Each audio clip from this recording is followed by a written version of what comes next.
Olá a todos, bem-vindos ao nosso episódio mais recente de Linguística Funcional Integra, temporada 3.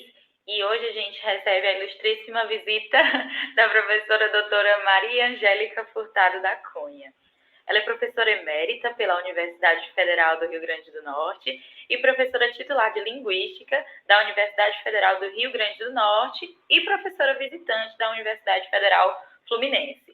Possui doutorado em Linguística pela Universidade Federal do Rio de Janeiro, mestrado em Linguística pela Universidade de Brasília e bacharelado e licenciatura em Letras pela Universidade Federal do Rio de Janeiro. Fez 2 estágios de pós-doutorado na University of California, Santa Bárbara, e um na Universidade Federal Fluminense. Tem experiência na área de linguística, com ênfase em linguística funcional, atuando principalmente nos seguintes temas: gramaticalização, transitividade, gramática de construções, estrutura argumental e ensino de gramática. Professora Maria Angélica, muito obrigada pela sua presença. Nós estamos muito alegres com essa interação, com esse bate-papo e me sinto particularmente honrada com a sua contribuição para o nosso aprendizado. Olá, Vitória. É um prazer grande poder conversar com vocês sobre um modelo linguístico que tanto nos interessa. Então, eu agradeço muito o convite e cumprimento todos os membros do Grupo de Estudos Funcionalistas da UFC pela oportunidade que os pesquisadores que seguem a linguística funcional têm de dar visibilidade aos seus estudos. Com certeza, professora, de acordo. Então, eu vou iniciar as perguntas e, primeiramente, eu gostaria de saber... sabe-se que a mudança linguística é o processo de transformação da língua na sua evolução histórica. Então, sob o enquadre teórico da linguística funcional norte-americana, de que modo tem sido tratada a mudança linguística? Bom, em primeiro lugar, eu vou fazer um apanhado geral do tratamento da mudança linguística, né? Então, ao longo do tempo, o processo de mudança linguística tem sido investigado sob a perspectiva de variados modelos teóricos metodológicos. Dos estudos histórico-comparativistas do século XIX, a abordagem mais recente de viés construcionista, esse fenômeno tem sido examinado de ângulos diversos, que variam desde os de visão mais atomista, que consideravam itens isolados, palavras, até os que defendem que a mudança se processa envolvendo um conjunto de itens ou palavras articulados e interdependentes em alguma medida. As investigações também variam entre os que tratavam as mutações na língua como leis naturais, inexoráveis do próprio sistema linguístico, aos que acreditam tais mutações majoritariamente a pressões do uso, que é o tratamento mais recente, né? Mais moderno, digamos. O reconhecimento de que a gramática das línguas é dinâmica, plástica e adaptativa, segundo a linguística funcional, de modo geral, e segundo os autores como Dubois, 1985, Hopper, 1987, Bybee, 2016. Então, esse reconhecimento dessa dinamicidade, dessa plasticidade da gramática, subjaz ao interesse em examinar a mudança como um processo que envolve um conjunto de itens, não mais itens isolados, que se articulam e interagem ou coatuam de algum modo para atender a pressões de natureza cognitiva e comunicativa que surgem no uso efetivo da língua, no uso interativo da língua. Vou me deter aqui, hoje, no tratamento da mudança pela ótica de 3 abordagens próximas, porém distintas. A da linguística funcional clássica, ou norte-americana, a da linguística funcional centrada no uso e a da gramática de construções. Ok, então pensando nessas 3 noções, qual é a abordagem da linguística funcional clássica com relação à mudança linguística? A linguística funcional clássica pode ser identificada como a vertente funcionalista desenvolvida entre o final da década de 1970 em diante, até meados dos anos 2000, principalmente nos Estados Unidos, O modelo clássico da linguística funcional, que corresponde à vertente norte-americana, aborda o fenômeno da mudança linguística sobre o prisma da gramaticalização. No Brasil, o paradigma de gramaticalização tem sido aplicado tanto em pesquisas funcionalistas, em sua maior parte, quanto em pesquisas formalistas. A primeira publicação que apresenta resultados dessas pesquisas é o livro Gramaticalização no Português do Brasil, uma abordagem funcional, organizado por pesquisadores do Grupo Discurso e Gramática da UFRJ, Martelota, Votre e Cesário, 1996. Os trabalhos apresentados neste livro e desenvolvidos pelos pesquisadores desse grupo privilegiavam, primeiro, a trajetória dos elementos linguísticos do léxico à gramática, a passagem, né, de elementos que saem do léxico e entram na gramática, que compreende, por exemplo, a passagem de verbo pleno a verbo auxiliar, como ocorreu com o verbo de movimento ir, que passou a designar futuro, como vou resolver esse problema, as folhas da árvore vão cair. Segundo, a trajetória de vocábulo a morfema, que ocorreu, por exemplo, com as mudanças amar e a terminação ei, né? E resultou em amarei, e tranquila, mais o sufixo mente, que resultou em tranquilamente.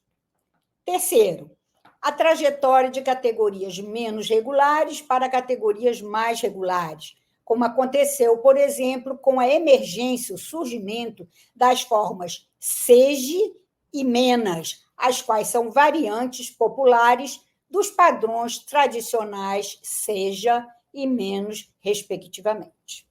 Quarto, a trajetória que levou um padrão sintático a se especializar em expressar função gramatical, como, por exemplo, o padrão verbo-sujeito, estudado muito por Voutrinaro, que funciona como introdutor de informação nova e de sujeito não tópico. Então, tem um funcionamento mais discursivo. E, por fim, o estudo sobre a trajetória que levou orações negativas relativamente livres a se tornarem mais fixas em função de estratégias discursivas determinadas, como em não aceito não e quero não, por exemplo, que estão se fixando na língua como possibilidades de orações negativas. Ok, professora, muito obrigada. Que resumo interessante. E sobre a linguística funcional centrada no uso, como ela se caracteriza e como esse modelo aborda e pensa a mudança linguística? Então, a linguística funcional centrada no uso, essa vertente, né, da linguística funcional clássica, resulta da articulação de pressupostos teórico-metodológicos da linguística funcional norte-americana e da linguística cognitiva, em particular da gramática de construções, conforme Goldberg, 95, 2006, Croft, 2001, e, mais recentemente, Trogut e Trousdale, 2021, que foi traduzido em 2013. De 2013, que foi traduzido em 2021. No Brasil, a LFCU é praticada pelos pesquisadores do Grupo Discurso e Gramática como um todo, nas suas 3 sedes, na UFRJ, na UFRN e na UF. Como se pode ver em Furtado da Cunha, Bispo e Silva, 2013, e Oliveira e Rosário, 2015. Em sua agenda de pesquisas, a LFCU inclui a investigação da emergência e regularização de padrões construcionais no nível da palavra e da proposição, considerando fatores fonológicos, morfológicos e sintáticos, e no nível do discurso, concentrando-se em aspectos linguísticos relativos à organização do texto. Para isso, busca identificar motivações discursivo-pragmáticas e semântico-cognitivas implicadas no uso desses padrões. Então, nós nos fundamentamos em bancos de dados, né, de língua efetiva, de uso efetivo de língua, para identificar as ocorrências que estamos examinando e, ao mesmo tempo, levantar as motivações para essas mudanças nesses itens que estão sob investigação. Maravilha. Pensando, então, nessa terceira ramificação, como se articula a gramática de construções e suas propostas para a investigação de mudança linguística? A gramática de construções é relativamente nova, um modelo relativamente novo, né? Mas ela tem algumas vertentes também. Assim como a linguística funcional tem a vertente funcional, a vertente discursivo-funcional e a sistêmico-funcional, também a gramática de construções tem diferentes vertentes, né? Então, o paradigma construcional reúne um conjunto de abordagens que tem como ponto de interseção o conceito de construção e a concepção de língua como uma rede de signos interrelacionados. Em qualquer dessas abordagens, a construção é definida como um pareamento simbólico e convencional de forma-função. Então, são esses pressupostos que agrupam essas diferentes abordagens, esses diferentes vertentes da gramática de construções, né? Então, a ideia de construção é comum a todas as vertentes. E a ideia também de que a língua é uma rede de signos interrelacionados faz com que essas vertentes compartilhem, né, os mesmos pressupostos. Então, isso pode ser visto em Langecker, 87, em Croft, 2005. A gramática de construções entende que todas as unidades da língua são simbólicas, desde morfemas simples, como o S de plural, passando por expressões idiomáticas, como olho gordo, e estruturas sintáticas, como as construções de estrutura argumental, construção transitiva, construção ditransitiva, a construção de movimento causado, no sentido de Goldberg, 95 e 2006, até construções textuais ou padrões discursivos, conforme propõem Ostman e Fried, 2005, que se refere, então, ao pareamento tipo, que seria a forma, e gênero, que seria a função que um texto instancia, como, por exemplo, aula, artigo de opinião, piada, receita culinária, entre outros. Então, esses tipos textuais, né, têm uma forma e uma função específica. E, por isso, eles poderiam ser considerados uma construção e um alcance maior. Na proposição de Goldberg, 95, que é o livro que chegou primeiro ao nosso conhecimento, o modelo construcionista não tem preocupações diacrônicas, ou seja, não se detém no tema da mudança linguística, ela é eminentemente sincrônica, um modelo sincrônico, para trabalhar com dados da sincronia, de uma sincronia. A publicação de Constructionalization in Constructional Change, por Traugott e Trousdale, em 2013, e traduzido em 2021, traz importantes contribuições para o tratamento sistemático de processos de mudança linguística. Nesse livro, os autores abordam 3 questões que constituem um avanço em relação a alguns dos pressupostos assumidos pela gramática de construções na versão Goldberg, 1995. São essas questões. Primeira, a proposição de um modelo exclusivamente para o tratamento da mudança linguística, fundamentado na premissa de que as construções que emergem, que surgem na língua, as novas construções, são organizadas em redes taxonômicas, hierarquicamente constituídas e organizadas. Então, nós temos uma rede que vai do mais abstrato para o mais concreto, que seria o dado efetivo de língua. Segunda questão, a proposição de um modelo que prevê 2 tipos de mudança, que são a mudança construcional e a construcionalização. Daí o nome do livro, Constructionalization and Constructional Change. Terceira questão, a proposição de um modelo que visa explicar de maneira sistemática a mudança que ocorre no contínuo entre o domínio do léxico e o da gramática. Então, a gramática de construções trata o léxico e gramática não como níveis estanques da língua, mas como um contínuo. Trousdale.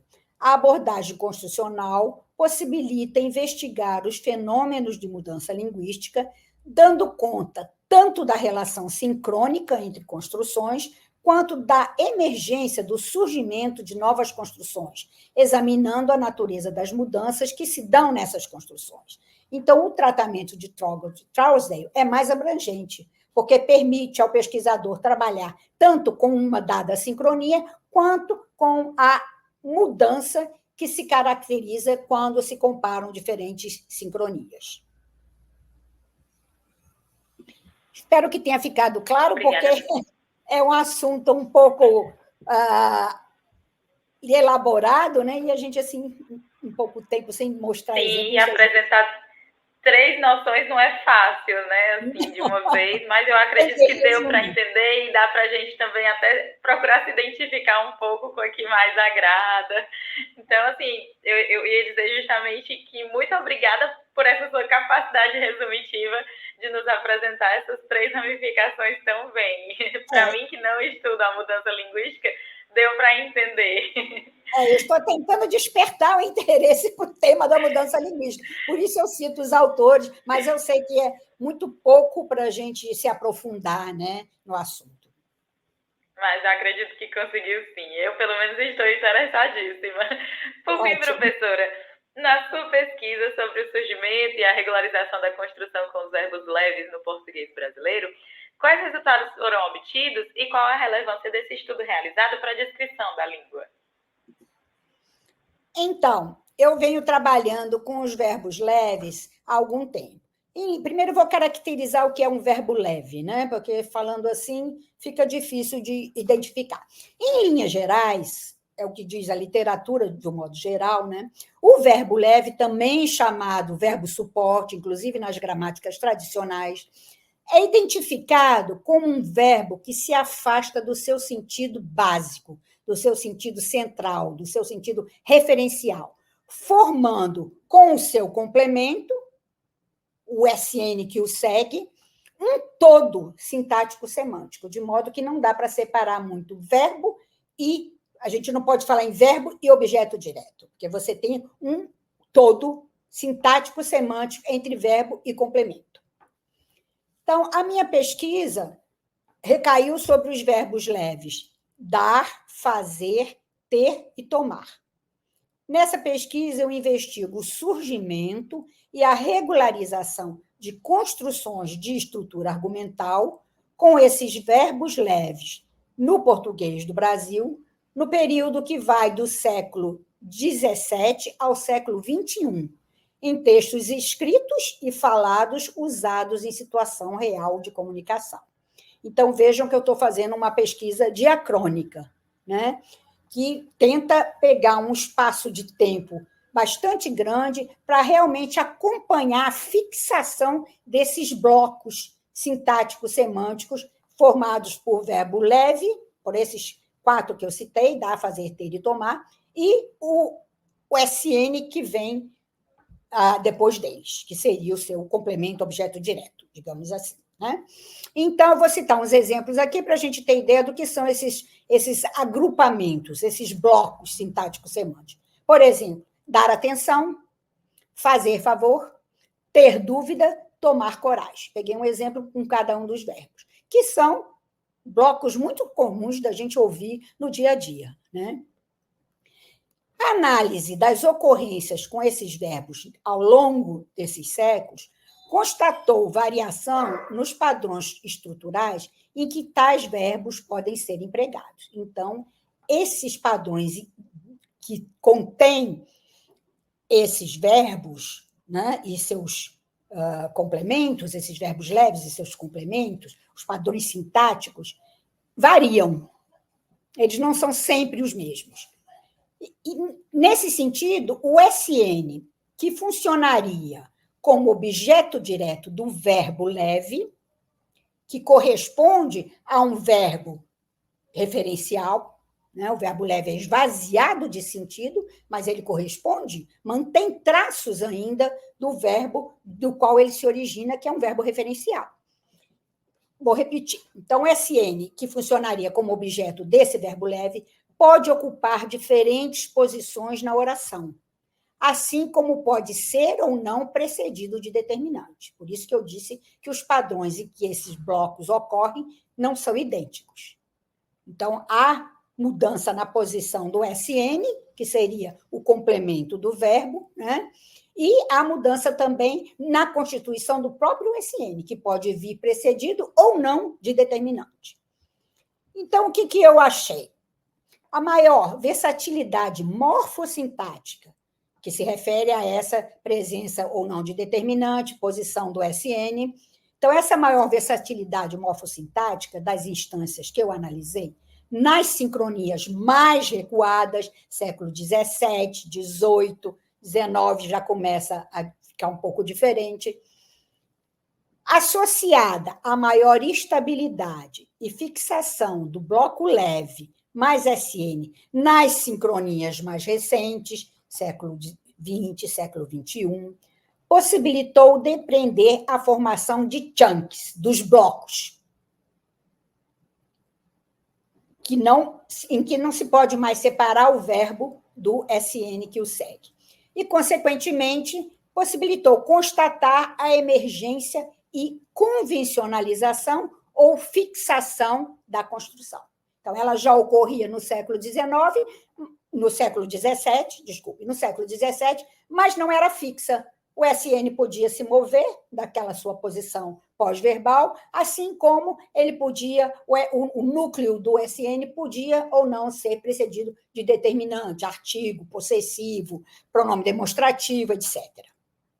E aí, então, quando ele começa a se fixar após o verbo, quando o SN se fixa na posição pós-verbal e o SN, o nome vem sem determinante, como em dar atenção, né?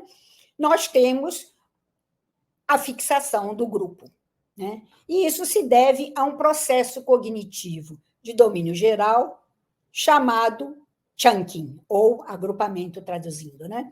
Que é responsável pela formação de estruturas mais complexas com base em sequências de elementos simples, verbo e SN, que frequentemente co-ocorrem. E aí a gente pode dizer dar atenção, dar ouvidos, dar conta, né? Fazer perguntas, etc.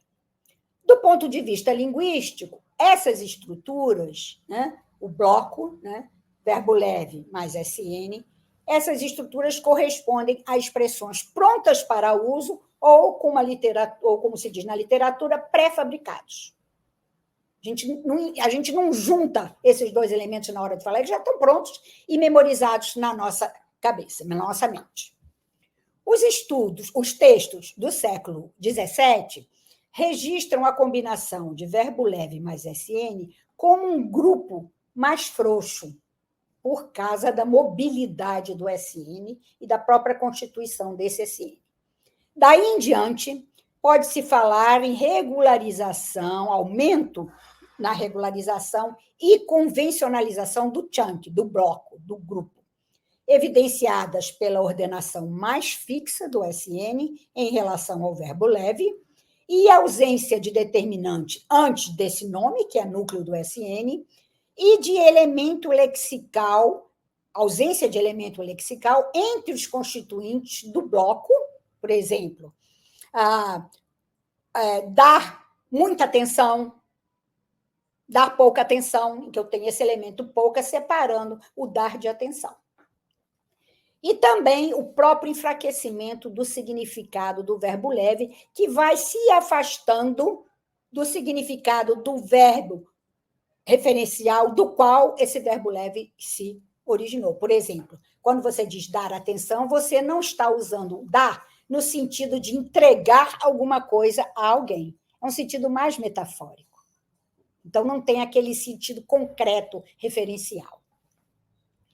Esses blocos, aí a gente pode perguntar, e por que então a gente usa esses blocos semânticos e sintáticos, uma vez que Muitos verbos têm correspondentes verbais.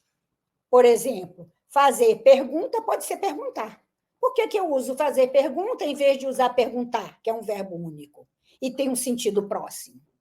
Então, o que a gente vai ver quando faz a pesquisa é que esses blocos semânticos sintáticos desempenham funções discursivo-pragmáticas específicas nos textos em que são usados. Então, eles são usados, e nesse caso, portanto, eles não poderiam ser substituídos pelo verbo simples, perguntar, por exemplo, já que eu falei em fazer pergunta.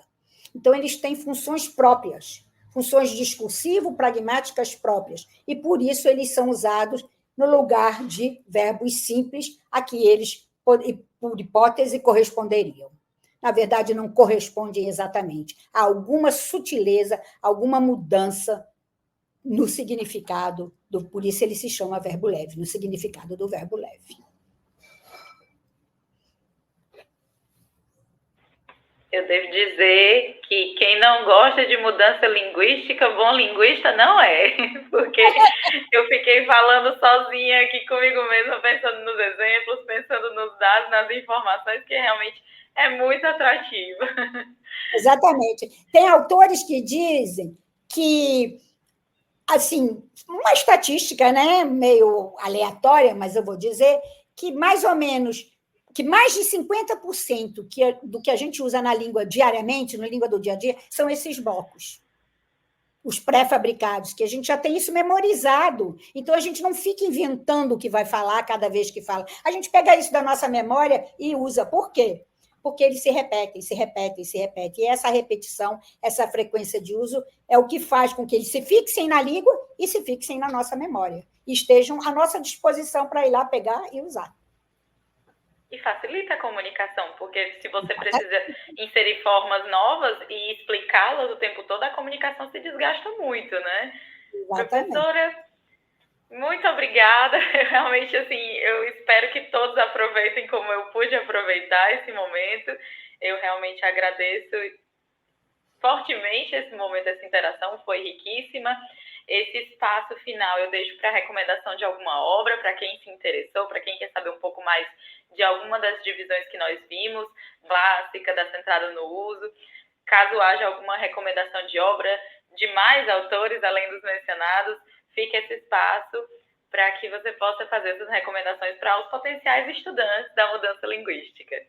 Bom, eu que agradeço muito o convite, foi uma oportunidade excelente de falar um pouco sobre a linguística funcional, né, que eu desenvolvo há tanto tempo, né, e falar também um pouco da minha pesquisa atual. E o que eu recomendaria é o livro sobre a gramática, para entender gramática de construções, um livro bem didático, que é o livro que eu citei de Trowbridge Trousdale, que agora foi traduzido, então é uma beleza a gente poder ler em português, né? Conceitos que são novos, coisas que são novas, facilita muito a vida da gente poder ler esses textos desses autores consagrados em português. Então, eu recomendo isso. E as revistas, os periódicos, né, da nossa área, tem muita coisa sobre gramática de construções. Eu já publiquei alguns textos também na revista do GEL, na revista do GELNE, sobre construções, sobre verbos leves, né? Os colegas do grupo Discurso e Gramática da UFRJ, da UF e da UFRN, obviamente, também têm publicações. Então, eu acho que tem muita coisa que pode ser lida com proveito por aqueles que querem começar o estudo dessa interação entre a linguística funcional norte-americana e a gramática de construções. Ok, professora doutora. Desculpe, estava te interrompendo. Quem quiser entrar em contato comigo, estou à disposição. Sem problemas. Muito obrigada, professora. Obrigada a todos pela atenção. E nós nos vemos no próximo episódio de Linguística Funcional Integra. Até depois, gente. Tchau.